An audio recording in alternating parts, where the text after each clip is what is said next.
भारतीय सेना के दो वरिष्ठ हमारे फौजी, एक कर्नल कुरैशी और एक विंग कमांडर न्योमिका, इन दोनों बहादुर योद्धाओं ने मिलिट्री ऑपरेशंस की जानकारी दी, पूरे देश को दी। और मुझे भारतीय होने के नाते कर्नल कुरैशी और विंग कमांडर न्योमिका, इन दोनों ने जिस कुशलतापूर्वक तरीके से मिलिट्री एक्शंस की जानकारी पूरे देश को दी, उस पर हम सबको बहुत फ़ख्र है।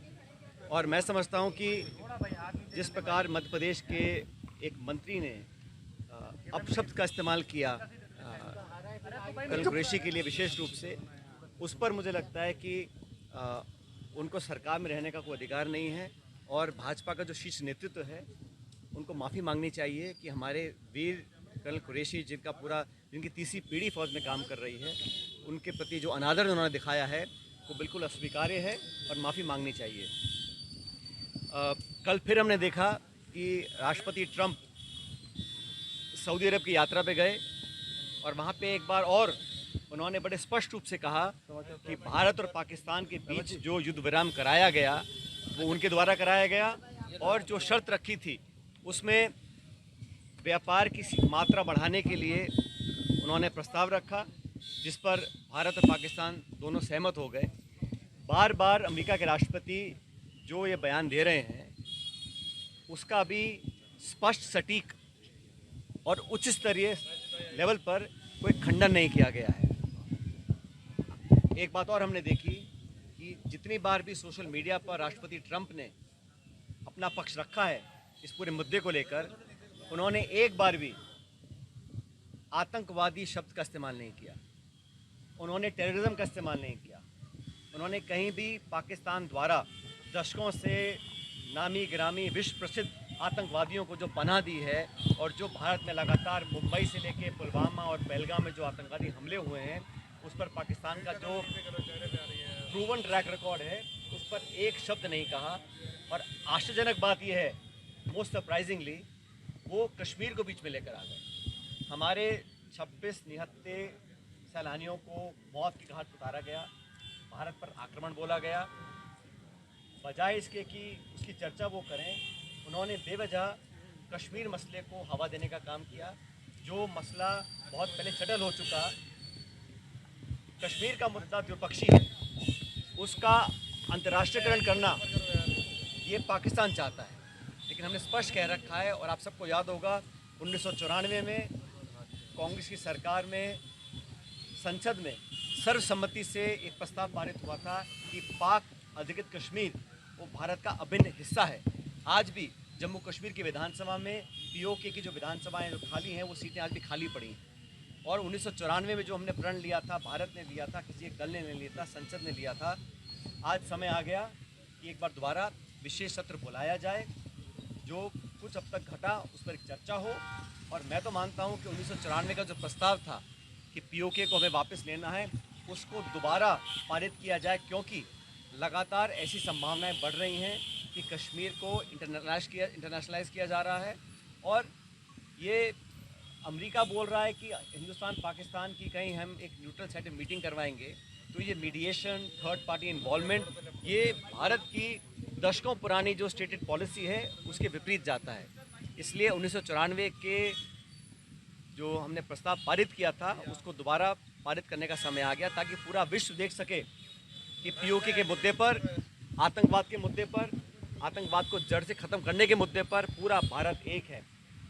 वर्तमान सरकार को अप्रत्याशित समर्थन कांग्रेस ने दिया, विपक्ष ने दिया, और 140 करोड़ लोग आतंकवाद को जड़ से ख़त्म करने के लिए संकल्पित हैं। इसमें कोई किसी को डाउट नहीं होना चाहिए।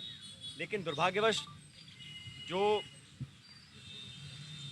घटनाक्रम हुआ, उससे बहुत सवाल उठ रहे हैं। और जिन 4 आतंकवादियों को इंडियन एजेंसीज़ ने आइडेंटिफाई किया है, जो मैंने देखा मीडिया में, उनका क्या अभी स्टेटस है, उनमें से कितनों को हमने न्यूट्रलाइज किया है या कितनों को हम पकड़ पाए हैं, इस पर भी सरकार को बात रखनी चाहिए। आतंकवाद के खिलाफ भारत की सेनाओं के शौर्य के प्रति हम सबका एक मत है। और मैं समझता हूँ जो स्ट्राइक हम लोगों ने किया, बड़ी केयरफुली किया, उसमें कोई सिविलियन कैजुअलिटी का टारगेट नहीं था, कोई मिलिट्री इंफ्रास्ट्रक्चर का टारगेट नहीं था। जो पहला स्ट्राइक हुआ 9 जगहों पर, वो बहुत प्रिसाइज था और ये दिखाता है कि भारत की सेना दुनिया में सर्वोच्च सेना है।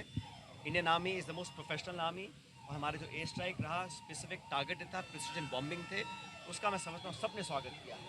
लेकिन उसके बाद अचानक जो युद्ध विराम की घटना की घोषणा अमेरिका के राष्ट्रपति कर रहे हैं, वो अप्रत्याशित आज तक कभी नहीं हुआ।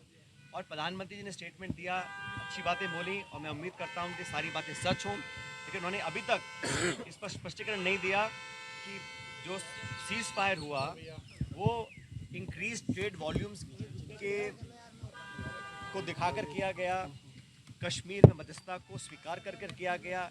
ये ठीक है, विदेश मंत्रालय के प्रवक्ता बोल रहे हैं कि हमारी पॉलिसी में कोई चेंज नहीं है, लेकिन जो परसेप्शन दुनिया में बना है उसका भी हम लोगों को ध्यान रखना पड़ेगा। और हमेशा से पिछले 25 सालों में इंडिया की तुलना, भारत की तुलना चीन से हो रही थी और होनी भी चाहिए।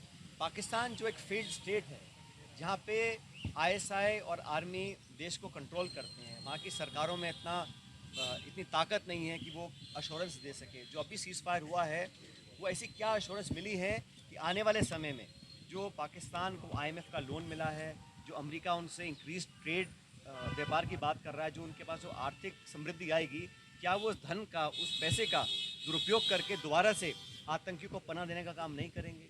क्या जो बंकर, जो इंफ्रास्ट्रक्चर उन्होंने बनाए, ट्रेनिंग कैंप्स बनाए हुए हैं जो हमने ध्वस्त किए हैं, क्या दोबारा वो नहीं पनपेंगे? ऐसी क्या अश्योरेंस हमको मिली है सीज फायर के माध्यम से? इस बात पे हम लोगों को स्पष्टीकरण, मेरे को लगता है, सरकार को देना चाहिए। और जिन लोगों ने सीज फायर किया, उसी रात लगातार सीज फायर का उल्लंघन हुआ, वायलेशंस हुए, बॉर्डर पर बमबारी हुई, गोलाबारी हुई, अनेक सैकड़ों निर्दोषों की जानें गई हैं। तो उन लोगों की विश्वसनीयता पर कितना विश्वास किया जाए जो सीज फायर की घोषणा के चंद घंटों बाद बमबारी कर रहे हैं? तो ये जो पूरे 2-3 दिन का मसला है, और भी सऊदी अरेबिया जाके डोनाल्ड ट्रंप राष्ट्रपति ने जो बातें दोबारा बोली हैं, उसका सीधे तौर पर खंडन सरकार ने नहीं किया है। साथियों, मैं मानता हूँ कि भारत की तमाम जनता, सभी पॉलिटिकल पार्टीज़ इस बात पर सहमत हैं कि भारत ने बहुत आतंकी हमले झेल लिए, चाहे मुंबई की घटना हो, चाहे पुलवामा की हो, चाहे पहलगाम की हो। और जब पाकिस्तान बोलता है कि निष्पक्ष जांच होनी चाहिए, निष्पक्ष जांच हुई। जब पठानकोट पे हमला हुआ था, तब हमने तो पाकिस्तान की एजेंसी को इनवाइट किया था जांच करने के लिए, पाया गया कि उनके हाथ था। पाकिस्तान में जो कसब पकड़ा गया, वो पाकिस्तान के कंट्रोलर और हैंडलर उनके पाकिस्तान के थे, प्रमाणित है। मुझे लगता है कि विश्व स्तर पर भी हमको प्रमाण देने चाहिए, ताकि पाकिस्तान को FATA की लिस्ट में दोबारा डाला जाए। और जो टेरर फंडिंग है, अगर उनके सारे दरवाजे खोल देंगे पैसा एकत्रित करने के लिए, तो वहाँ की जो सेना है, वहाँ की जो ISI है, वो संसाधन का दुरुपयोग करेगी, ऐसा मैं मानता हूँ।